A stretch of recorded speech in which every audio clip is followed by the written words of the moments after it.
কিন্তু আমি কাঁচা লঙ্কাটাও দিয়ে দেবো এর মধ্যে, একটু দিয়ে নাড়িয়ে ততক্ষণে দেখতে থাকো কিভাবে রান্নাটা হচ্ছে। একেবারেই প্লেন রান্না যাকে বলে, সে রান্না করে খেতে পারো।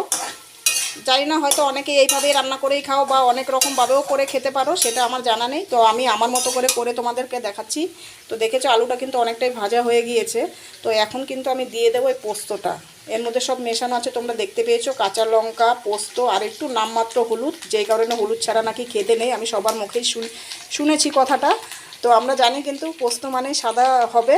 তো যাই হোক, হলুদ ছাড়া যখন খেতে নেই, তো বড়দের কথা শুনলে একটুখানি শুনতেই হয়। ওরা যখন বলে সেটা নিশ্চয়ই কোনো তার পিছনে কারণ থাকে। তো সেই কারণে আমি হলুদটা দিয়েছি। তো যাই হোক, বেশি কথা না বাড়িয়ে আমি হয়তো ঢেলে দিলাম। পোস্তটা কিন্তু বেশি কষানো হবে না, কেন বেশি কষালে কিন্তু পুরোটাই স্বাদ নষ্ট হয়ে যাবে। তো পোস্তটা দেওয়ার পরে কিন্তু বেশি কষাবে না বন্ধুরা, অল্প করেই কষাবে।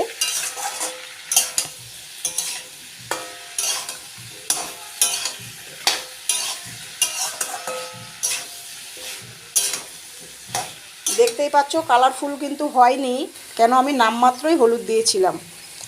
একেবারেই সাদা হবে, আর সাদা মানেই পোস্ত মানেই সাদা।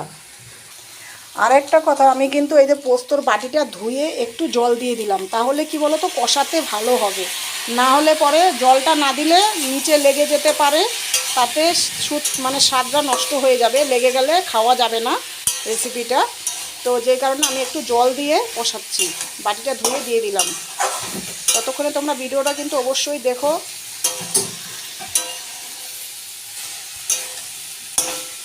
একটু ভালো করে কষাতে হবে। ভালো করে বলতে বেশি কষাবো না, একটু কষানোর পরেই আমি একটু জল দিয়ে দেবো নামমাত্র। যে যতখানি জল খাবে ততখানি কিন্তু জলটা দেবে পরিমাণ মতো। তোমরা যদি কষা কষা খেতে চাও তাহলে নামমাত্র জল দেবে, আর যদি একটু ঝোল ঝোল খেতে চাও অল্প করে, তাহলে একটু বেশি পরিমাণে জলটা দিতে হবে। তো আমি কতটা দেব তোমাদেরকে পরে দেখাচ্ছি, ততক্ষণে একটু কষানো হোক। কি করছো, লেবু পানি? হ্যাঁ, লেবু পানি করছো? তুমি খাবে নাকি আমাকে দেবে, বলবে তো? আমি খাবো। তুমি খাবে, তা আমাকে দেবে না? ঠিক আছে, তুমিই খাও তাহলে, আজকে আর আমি খাবো না। তো আমার কিন্তু বন্ধুরা এখানে ভাতটা আগে থেকেই হয়ে গেছে, ভাতটা আমি করে ফেলেছি। আর আমি কিন্তু নুনটা একটু পরেই দিচ্ছি, আগে দিইনি, কারণ হচ্ছে অসুবিধা হতে পারে, সেই কারণে আমি নুনটা পরে দিচ্ছি। তো নুনটা কিন্তু পরিমাণ মতোই দেবে, যেন নুনটা কাটা না হয়, নুন কাটা না হয়। তোমরা যতটা দরকার ততটাই দেবে, আমিও ঠিক ততটাই দিয়ে দিলাম। এরপর একটু ভালো করে নাড়িয়ে নিতে হবে। নুনটা সব কিছুতে একটু পরে দেওয়াই ভালো, খুবই ভালো। সেই কারণে আমি নুনটা সবসময় পরেই দিই, যে কোনো রেসিপি করি না কেন পরেই নুনটা দিই, তাহলে খুব ভালো হয়। অনেক সময় হয় দেখবে পেঁয়াজ থেকে জল বেরিয়ে আসে নুনটা দেওয়ার পরে, তো সেই কারণে আমি নুনটা পরে দিচ্ছি। তোমরা যদি চাও আগেও দিতে পারো, সেটা তোমাদের বুঝে রান্না করবে। তোমরা চাইলে পরেও দিতে পারো, তো আমি পরে দিইনি, পরেই দিচ্ছি আমি। বা তোমরা আগেও দিতে পারো, কোনো ব্যাপার না তাতে। তো আমার কিন্তু পোস্তটা অনেকটাই কষানো হয়ে গেছে, তোমরা দেখতে পাচ্ছ। আমি এরপর দিয়ে দেবো জল, পরিমাণ মতো জলটা দেবো। তোমরা যতটা খাবে ততটাই দেবে, শুকনো শুকনো খেলে কম জল দেবে। তো আমি যেহেতু একটু ভেজা ভেজা করবো, তাই আমি জলটা একটু পরিমাণ মতো বুঝিয়েই দিলাম। তোমরাও ঠিক ততটাই দেবে যতটা খাবে। আর যেহেতু আমার ডাল আছে, ডালের সাথে একটু শুকনোই করবো, মানে শুকনো মানে একটু মাখা মাখা করবো। তো চলো ঘুরে আসি ততক্ষণে একটু। আর গরমে ঘরে থাকাই যাচ্ছে না, প্রচণ্ড পরিমাণে গরম পড়েছে।